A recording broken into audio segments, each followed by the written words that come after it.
Panduan Ibadah Online GPIB Immanuel Bekasi. Persiapan sarana ibadah. Sebelum ibadah dimulai, pastikan koneksi internet memadai. Lalu akses channel YouTube GPIB Immanuel Bekasi di Immanuel TV.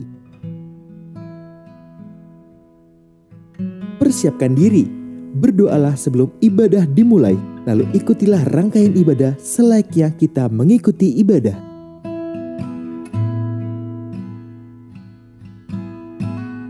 Bila memungkinkan, ajaklah sanak keluarga Anda untuk mengikuti ibadah bersama-sama agar terciptanya suasana persekutuan. Demikianlah panduan ibadah online GPIB Immanuel Bekasi. Selamat beribadah, Tuhan Yesus memberkati.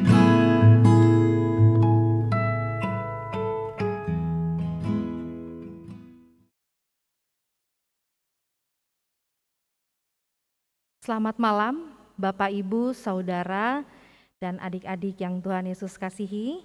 Selamat beribadah dalam ibadah keluarga di hari Rabu tanggal 12 Oktober 2022. Pelayanan firman pada malam hari ini akan diberitakan oleh Penatua Ibu Diana Darsin. Sebelum kita masuk dalam ibadah, marilah kita siapkan hati dan pikiran kita dalam saat teduh.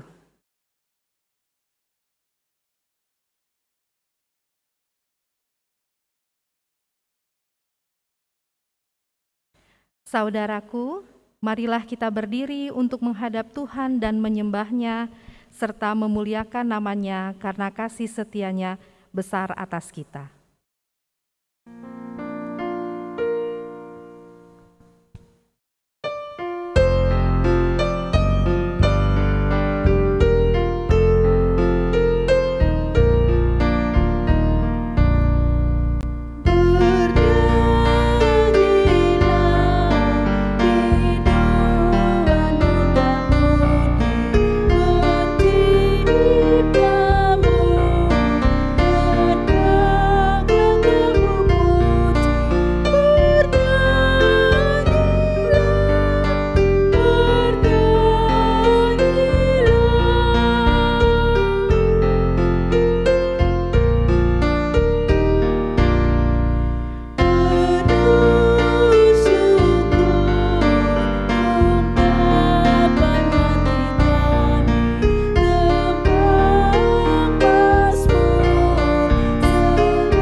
Mari kita berdoa.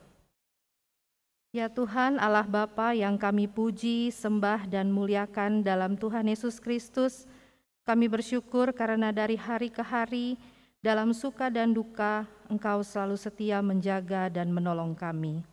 Engkau mengetahui semua kekurangan dan kelemahan kami dan mengampuni segala dosa dan kesalahan kami. Kami bersyukur karena diberi kesempatan bersama keluarga untuk menghayati persekutuan dengan Tuhan melalui nyanyian, doa, dan mendengarkan firman-Mu. Kuduskanlah ibadah kami ini ya Tuhan, serta karuniakan Roh Kudus-Mu untuk mengurapi kami semua, dan berkenanlah Engkau memberkati setiap keluarga dalam ibadah di rumah masing-masing. Dalam nama Yesus Kristus Tuhan kami, amin. Jemaat tetap berdiri, kita akan masuk dalam pembacaan Mazmur yang terambil dari kitab Mazmur 138 ayat 1 sampai 3. Mazmur 138 ayat 1 sampai 3. Kita akan membacanya secara responsoria, Bapak Ibu boleh mengikutinya dari rumah. Aku hendak bersyukur kepadamu dengan segenap hatiku. Aku hendak sujud ke arah bait-Mu yang kudus. Oleh karena kasih-Mu dan oleh karena setia-Mu.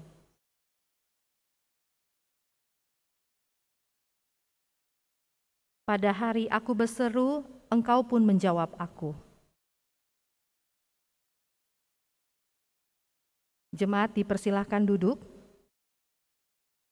Kita akan menyambut firman Tuhan dengan menyanyi dari Kitab Bakti 55.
Jemaat yang diberkati Tuhan, sebelum kita membaca dan merenungkan firman Tuhan pada malam hari ini, marilah kita berdoa. Bapa di sorga, saat ini kami mau membaca dan merenungkan firman-Mu yang kudus. Beri kami roh pengertian dan topang kami dengan roh-Mu yang kudus, agar firman yang kami baca kami boleh mengerti dan juga mampu untuk melakukan firman-Mu di tengah-tengah kehidupan beriman kami. Dalam nama Tuhan Yesus Kristus, firman yang hidup dan menghidupkan, kami berdoa. Amin. Jemaat, mari berdiri untuk mendengar firman Tuhan yang dibacakan dari Alkitab 1 Samuel pada pasal yang ke-22. Ayatnya yang ke-12 sampai dengan 15. 1 Samuel pasal 22 ayat 12 sampai dengan ke-15 yang menyatakan, kata Saul, cobalah dengar ya anak Ahitub. Jawabnya, ya tuanku. Kemudian bertanyalah Saul kepadanya, mengapa kamu mengadakan persepakatan melawan aku, engkau dengan anak Isai itu, dengan memberikan roti dan pedang kepadanya, menanyakan Allah baginya, sehingga ia bangkit melawan aku, menjadi penghadang seperti sekarang ini? Lalu Ahimelek menjawab raja, tetapi siapakah di antara segala pegawaimu yang dapat dipercaya seperti Daud? Apalagi ia menantu raja dan kepala para pengawalmu dan dihormati dalam rumahmu. Bukan ini pertama kali aku menanyakan Allah bagi dia, sekali-kali tidak. Janganlah kiranya raja melontarkan tuduhan kepada hambamu ini, bahkan kepada seluruh keluargaku, Sebab hamba-Mu ini tidak tahu apa-apa tentang semuanya itu, baik tentang perkara kecil maupun perkara besar. Demikianlah pembacaan Alkitab. Berbahagialah semua orang yang mendengar firman Tuhan dan mau melakukannya. Terpujilah Tuhan Yesus Kristus. Haleluya.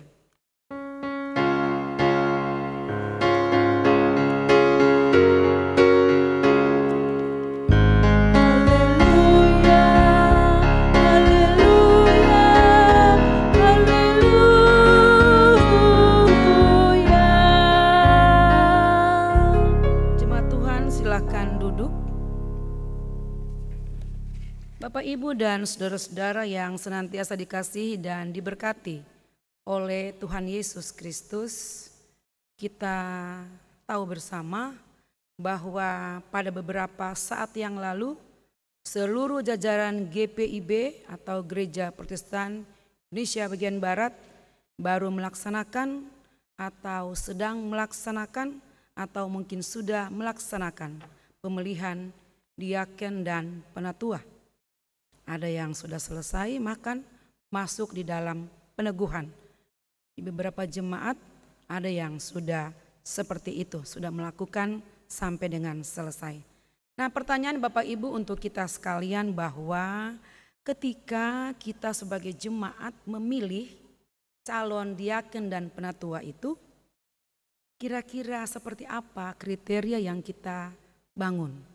Kira-kira kriteria atau persyaratan apa yang kita lakukan di dalam pemilihan tersebut? Apakah kita pilih yang baik hati, yang rendah hati, yang jujur, yang bekerja tanpa pamrih, ya, yang murah hati?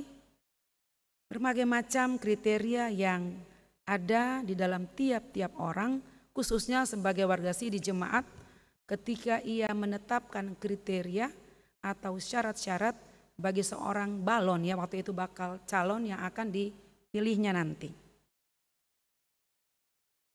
Ada yang berkarakter tegas, ya, mau melakukan segala sesuatu tanpa pamrih, atau ada juga yang setengah-setengah, misalnya, tetapi karena dukungan saya ya sudah harus jalan, biasanya seperti itu, ya, ada unsur-unsur KKN-nya.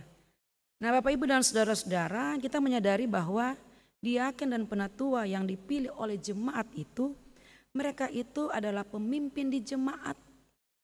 Jadi tidak sembarang kita memilih mereka, tidak asal pilih.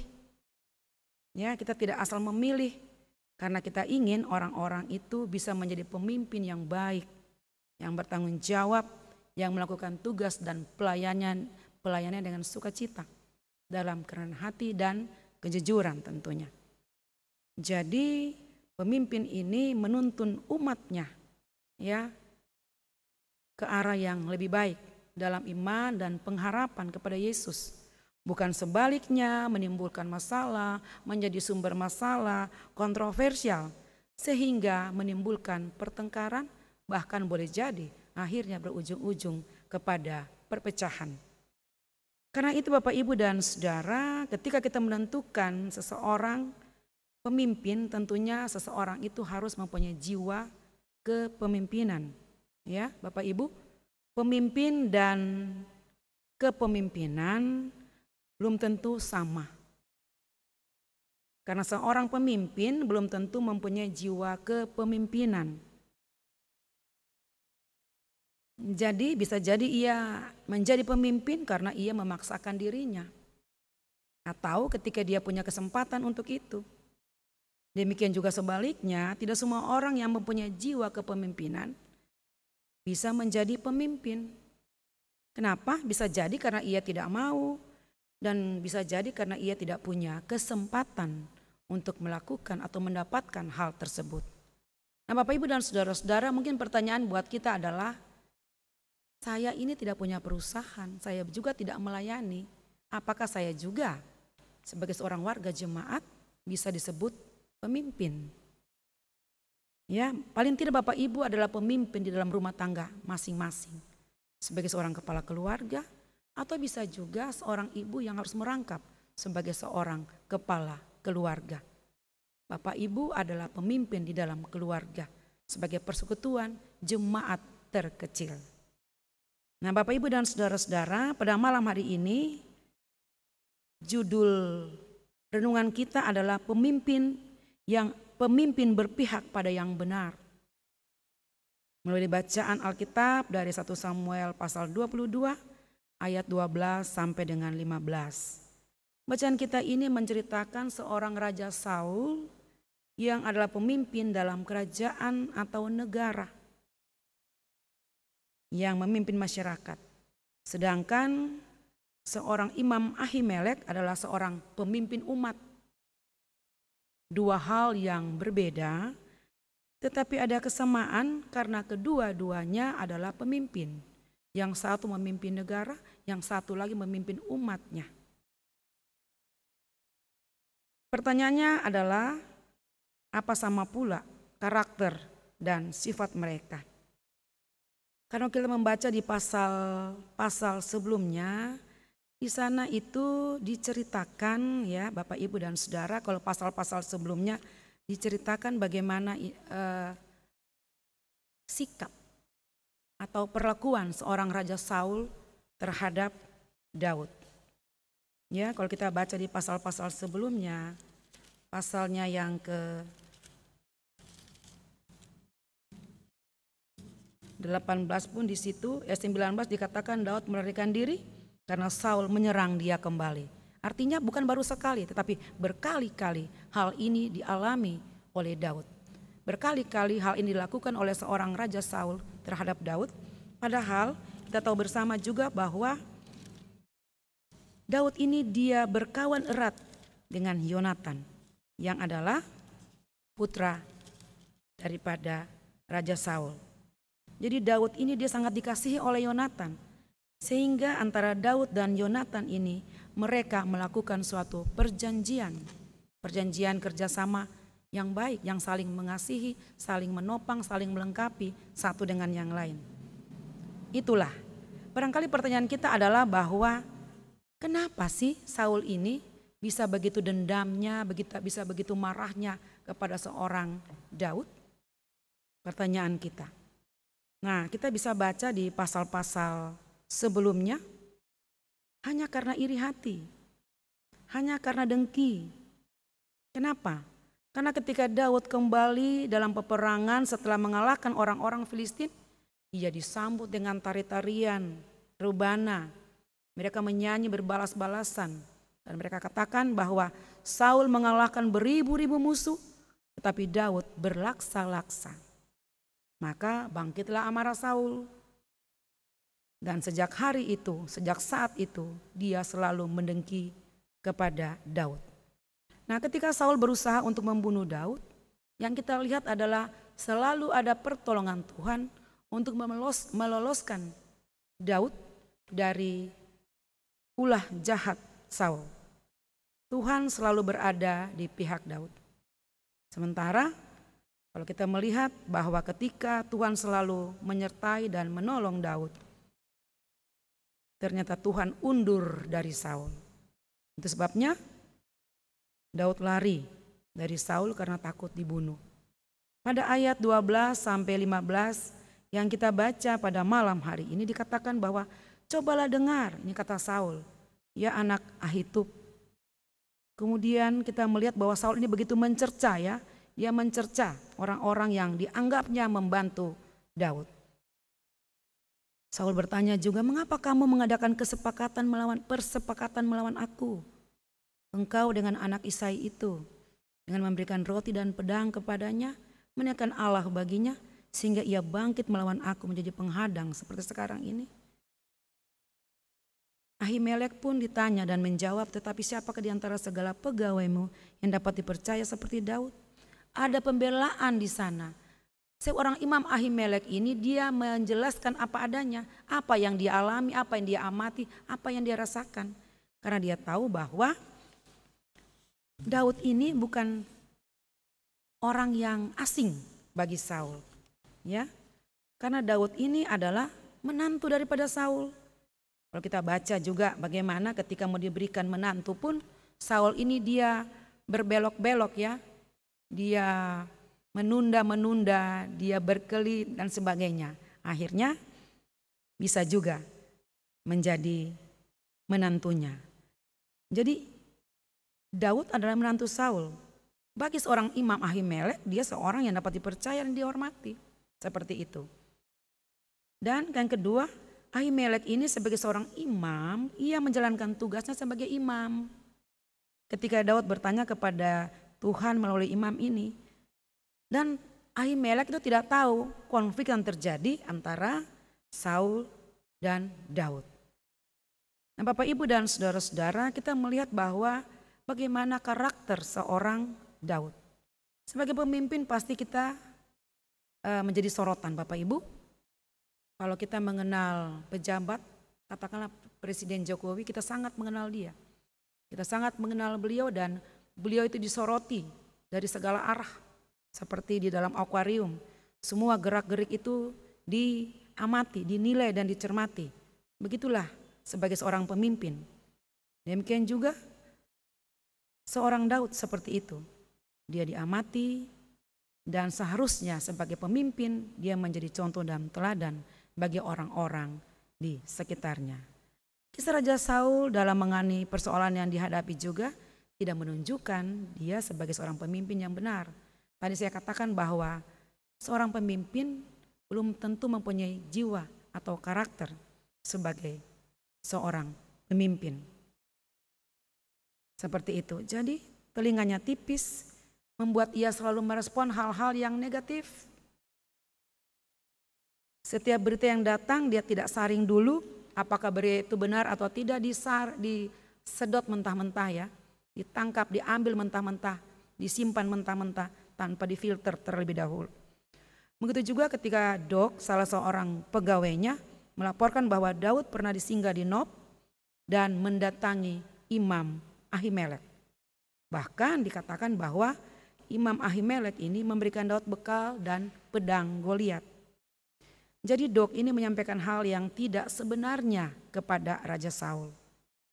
Respons Saul yang iri hati kepada Daud makin bertambah-tambah. Ia tidak dapat mengontrol lagi emosinya, tidak mengontrol lagi informasi ini. Apakah informasi yang diberikan ini, yang diterima ini benar atau tidak. Nah Bapak Ibu dan saudara-saudara kekasih di dalam Yesus Kristus, kemudian kita dalam pembacaan kita dikatakan Raja Saul memanggil Imam Ahimelek dan menanyakan kebenaran berita atau informasi yang diterimanya. Ketika Imam Ahimelek diketahui memberi bekal kepada Daud dan memberi pedang Goliat, Raja Saul menganggap Imam Ahimelek ini bersengkongkol dengan Daud untuk melawan dirinya, melawan Raja Saul. Nah, apa jawaban yang diberikan oleh Imam Ahimelek atas pertanyaan Saul? Di ayat 14 dan 15 dikatakan bahwa karena dia tahu Daud adalah menantunya Saul, orang yang dapat dipercaya dan dihormati. Dan kedua, Imam Ahimelek ini hanya menjalankan tugasnya sebagai imam. Ketika Daud bertanya kepada Tuhan melalui imam ini, ya dia menjawab, kan begitu. Dan sesungguhnya, ya dia tidak tahu hal-hal yang terjadi di luar itu. Apakah ada konflik sebelumnya antara Raja Saul dan Daud? Jadi Imam Ahimelek ini menyampaikan dengan jujur-jujur saja apa yang diketahuinya. Namun emosinya Saul ini tidak bisa lagi dikendalikan. Seorang imam, seorang pemimpin yang baik menjelaskan dengan apa adanya. Tetapi yang menanggapi berita ini berbeda. Karena apa? Karena berita yang didengar, berita yang ditanggapi itu sudah diracuni dengan sifat emosional yang negative thinking. Akhirnya tidak bisa terkendalikan. Kita lihat bagaimana seterusnya bahwa Saul berusaha menyuruh anak buahnya untuk membunuh para imam. Dan kalau kita lihat di bacaan seterusnya itu begitu banyak orang-orang yang terbunuh karena sifat, sikap, karakter, emosional dari seorang Raja Saul. Nah Bapak Ibu dan saudara-saudara yang dikasihi oleh Tuhan Yesus Kristus, Apa kira-kira yang mau kita ambil dari bacaan kita pada malam hari ini? Bagaimana kita belajar tentang seorang pemimpin yang harus berjiwa pemimpin. Seorang pemimpin yang seharusnya berpihak pada yang benar. Seorang pemimpin yang harusnya adil. Seorang pemimpin yang harusnya berlaku jujur, rendah hati. Tetapi pada malam hari ini kita belajar dari dua orang tokoh. Bagaimana seorang Imam Ahimelek dan seorang Saul yang mempunyai karakter yang berbeda. Respons atau reaksi yang berbeda ketika mendapatkan informasi. Yang pertama, hal yang kita belajar pada malam hari ini melalui bacaan kita pada malam hari ini adalah melalui bacaan ini kita mau belajar untuk selalu bijak dalam menanggapi informasi apapun itu yang kita terima. Untuk itu kita perlukan hikmat agar respons kita atas setiap berita atau informasi yang kita terima dapat kita bijaki dengan baik. Yang kedua, belajar dari sikap Imam Ahimelek. Kita pun menyadari bahwa tidak semua orang suka dengan apa yang kita lakukan, sekalipun itu benar. Tengah-tengah jemaat ini, Bapak, Ibu, dan saudara-saudara, kadang-kadang dalam keadaan kita, kehidupan kita di dalam warga jemaat, kalau ada orang baru, ada dua hal. Bisa positif tanggapan kita atau negatif. Positifnya, kita bersyukur ada orang yang datang melengkapi kita dengan warna yang baru yang lebih membuat kita semangat lagi untuk bersama-sama kita saling bergandengan tangan untuk melengkapi dalam pelayanan kita. Tapi bisa juga hal yang kedua adalah, saingan nih buat saya nih. Biasa saya yang tampil tetapi ini ada orang baru dan kecenderungan adalah menimbulkan iri hati dan dengki. Itu juga barangkali yang dialami oleh Saul. Ketika dia merasa ada seorang Daud yang mempunyai segala-galanya, menurutnya lebih daripadanya. Sebenarnya kalau Saul dengan kerendahan hati, dengan kacamata yang positif melihat seorang Daud, mungkin dampaknya tidak akan separah ini. Tapi kita melihat itu dengan sisi negatif, dengan emosional, dengan kemarahan. Dampaknya adalah malah ingin membunuh Daud dan juga imam-imam, orang-orang yang menurut dia sangat membantu Daud. Nah, Bapak, Ibu, dan saudara-saudara, kembali lagi, oleh karena itu mari kita tekatkan hati kita untuk melakukan perbuatan-perbuatan yang menyenangkan hati Allah, bukan untuk memberikan berita-berita yang baik, menyenangkan, yang manis, walaupun itu palsu semuanya. Jadi kita harus melakukan hal-hal yang menyukakan hati Allah. Walaupun sebenarnya jujur banyak orang suka dengan cerita yang manis. Walaupun akhirnya pahit ya. Berita-berita yang menyenangkan hati mereka walaupun hanya sesaat. Karena kebenaran itu harus diungkapkan, kebenaran itu harus dinyatakan. Walaupun pahit, tapi akhirnya akan bermuara kepada kebaikan semata. Karena itu mari berpegang pada prinsip bahwa hidup ini harus diisi dengan hal-hal yang menyenangkan hati Tuhan. Bagaimanapun tantangan, kita harus tetap berpegang pada prinsip ini. Karena itu Bapak, Ibu, dan saudara-saudara kekasih dalam Yesus Kristus, mari kita tetap menyuarakan kebenaran dan kehendak Allah dalam hidup kita bersama orang lain dan juga di hadapan Allah. Di dalam persekutuan, dimanapun kita berada, bahkan dimulai di dalam persekutuan terkecil di dalam rumah tangga kita. Tuhan Yesus memberkati firman-Nya dan memberkati kita sekalian. Amin. Kita bersaat teduh sejenak.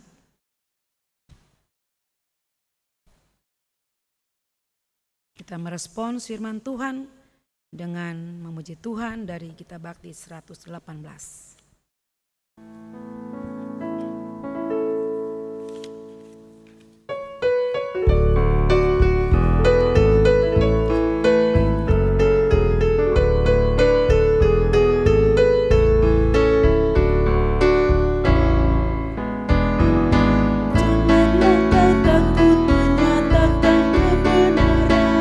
Janganlah kau diam jika ada kecurangan.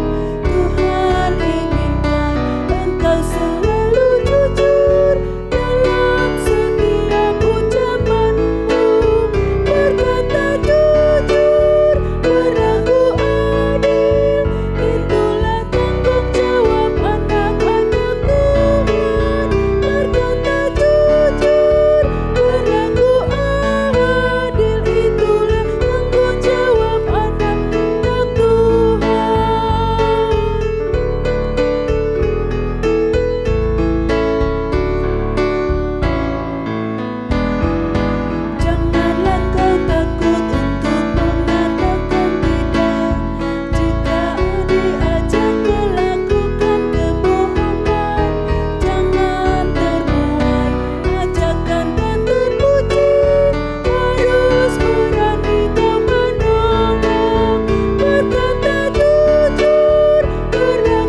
Jemaat yang diberkati Tuhan, mari kita tundukkan kepala, kita angkat hati kita berdoa syafaat.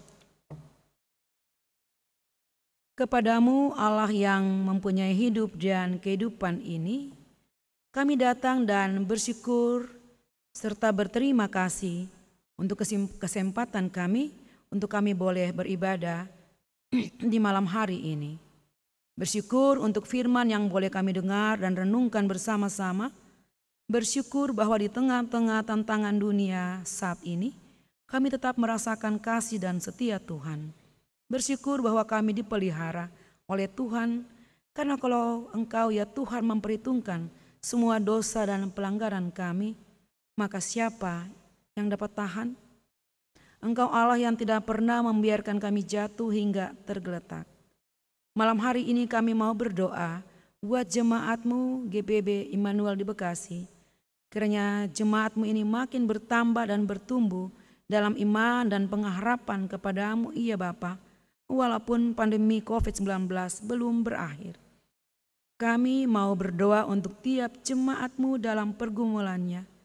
Kami berdoa untuk setiap rumah tangga yang bergumul dalam masalah pekerjaan, ekonomi, kesehatan, dan pergumulan-pergumulan lainnya. Bapa, kiranya Engkau hadir di sana memberikan kekuatan dan kelegaan bagi mereka. Kami mau berdoa juga bagi anak-anak kami dalam pendidikan, dalam pergaulannya, dalam mempersiapkan masa depannya. Jauhkanlah anak-anak kami agar mereka tidak jatuh di dalam pencobaan. Tolong Bapa, persiapkan masa depan mereka seturut kehendak-Mu. Kami juga mau berdoa untuk para diaken dan penatua yang sudah terpilih supaya mereka bisa melayani dengan sungguh, berkata jujur, mengatakan yang benar adalah yang benar, yang salah adalah salah. Mereka boleh melayani, bahkan kami semua bersama-sama boleh bergandengan tangan melayani Tuhan dengan kejujuran, ketulusan, dan penuh keadilan. Karena mereka adalah pemimpin di dalam jemaat ini. Biarlah mereka menjadi pemimpin yang sungguh-sungguh melayani Tuhan dan jemaatnya. Bapa, Engkau memberkati setiap program, kegiatan, komisi, panitia-panitia, agar kami boleh berjalan bersama-sama untuk memuliakan Tuhan lewat kegiatan yang kami lakukan di dalam jemaat ini. Tuhan juga memberkati pelayan-Mu, diaken, penatua, agar di penghujung pelayanan ini kami tetap semangat untuk mengakhiri pelayanan dalam penuh sukacita. Kami juga mau berdoa untuk pendeta kami, Pendeta Yan Takasili dan Ibu Pendeta Evi Petiasina, untuk terus melayani di tengah-tengah jemaat Immanuel di Bekasi ini, jemaat yang penuh dengan dinamika. Kiranya kesehatan, kekuatan, sukacita, damai, sejahtera menjadi bagian yang Engkau berikan bagi Bapak Pendeta Yan Takasili dan Ibu Pendeta Evi Petiasina. Bapak yang baik, kami menyerahkan akan pemerintah bangsa dan negara kami ke dalam tangan-Mu. Terima kasih kalau kami boleh beribadah dengan tenang, tentram, dan damai sampai saat ini.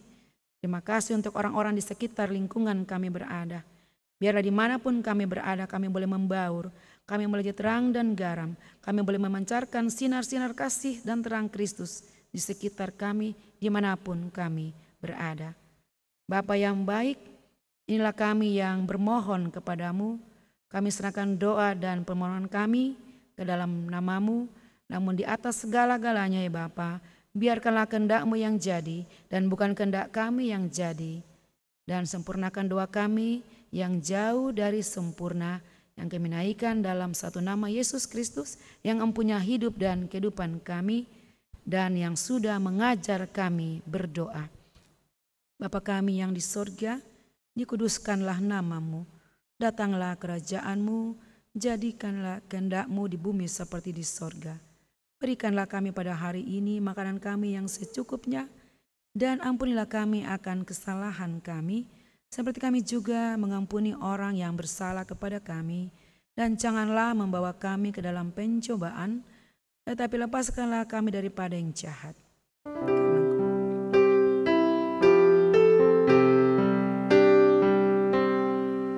Karena Engkau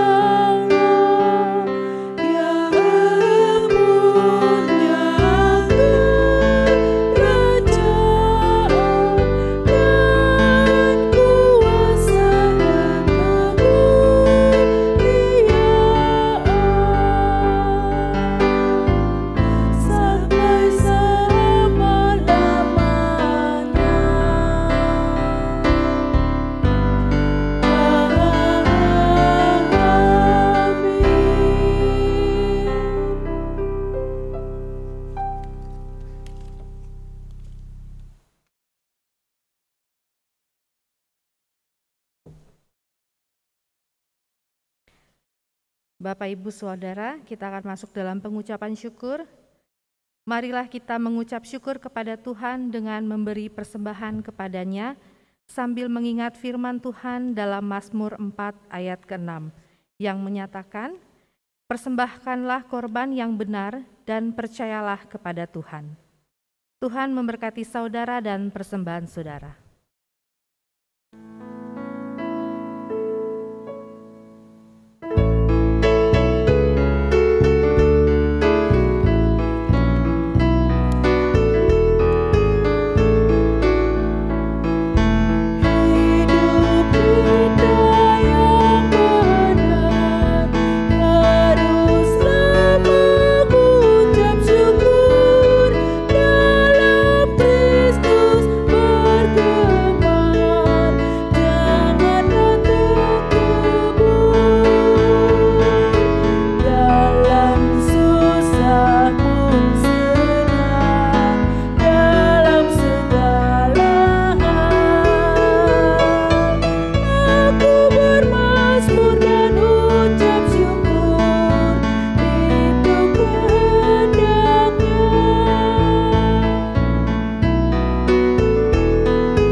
Jemaat, mari berdiri. Mari kita persembahkan persembahan ini dalam doa bersama. Kita berdoa. Ya Allah Maha Murah, yang telah menganugerahkan segala perkara di dalam Kristus kepada kami. Engkau yang selalu setia kepada kami dan mengajarkan kami untuk menolong sesama manusia.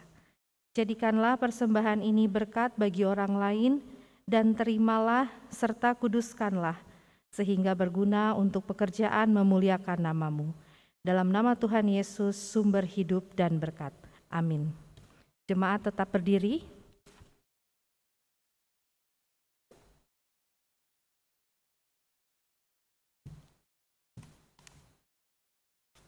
Jemaat yang senantiasa dikasihi dan diberkati oleh Tuhan Yesus Kristus, kita sudah berada di penghujung ibadah kita pada malam hari ini.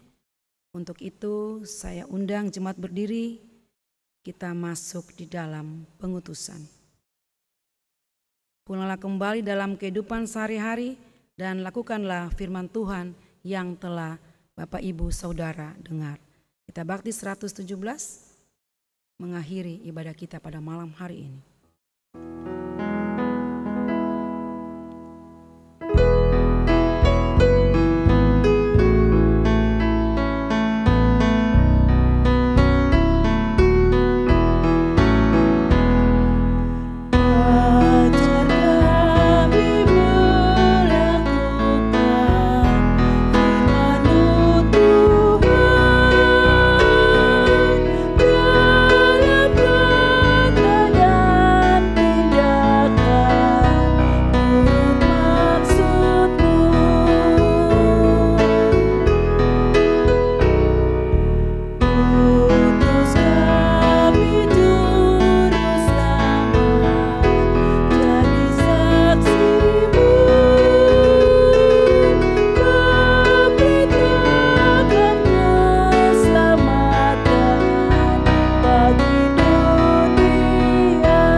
Terima berkat Tuhan, kasih karunia Tuhan Yesus Kristus dan kasih Allah Bapa dalam persekutuan dengan Roh-Nya yang kudus menyertai Bapak Ibu saudara-saudara jemaat sekalian dari sekarang sampai kekal selama-lamanya.